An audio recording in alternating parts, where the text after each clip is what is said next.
ডুয়েটে আন্দোলনরত শিক্ষার্থীদের উপরে ছাত্রদল বহিরাগত এবং সেই সাথে পুলিশ তাদের পক্ষ নিয়ে আমাদের উপর যে হামলা চালিয়েছে, এটি তো সকলের কাছে ভিডিও ফুটেজের মাধ্যমে মানে একদম উন্মোচিত। এখন পুলিশ নিজে বাদী হয়ে আমাদের বিরুদ্ধে মামলা করে। সাধারণ শিক্ষার্থীদের বিরুদ্ধে অজ্ঞাতনামায় 250 জনের মামলা হয়, 3টি মামলা হয়। এখন আমাদের প্রশ্ন, 5 আগস্টের পূর্বে পুলিশ যেমন একটি পক্ষ শক্তি হয়ে কাজ করেছে, এখনও কিন্তু আমরা সেই ধারাবাহিকতায় দেখতে পেলাম। একই সাথে বিভিন্ন পত্রপত্রিকায় দেখতে পেলাম যে 15 থেকে 20 জন পুলিশ সহ অন্যান্য আহত হয়েছে, কিন্তু এখন পর্যন্ত কোনো ধরনের পুলিশ বা অন্যান্য আহতদের ফুটেজ বা ভিডিও বা ফেস আমরা এখনও, আমার অন্তত চোখে পড়েনি। আপনারা দেখেছেন কিনা জানি না।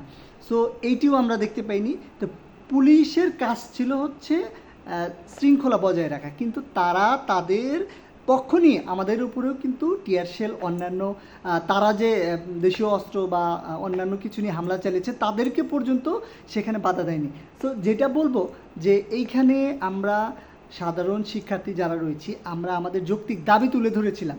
সেইখানে ভিসি যদি নিজে এসে আমাদের সাথে কথা বলতো আমরা বলতাম, কিন্তু এইভাবে বর্বরচিত হামলার পরেও আমরা সাধারণ শিক্ষার্থী কোনোভাবেই এই ভিসিকে তো মানবই না। আমরা অবাঞ্ছিত ঘোষণা করেছি, শাটডাউন কর্মসূচি দিয়েছি এবং সকল শিক্ষার্থী তাকে অবাঞ্ছিত হিসেবেই মেনে নিয়েছে। তাকে কোনোভাবেই ডুয়েটের ভিসি হিসেবে আমরা মানব না।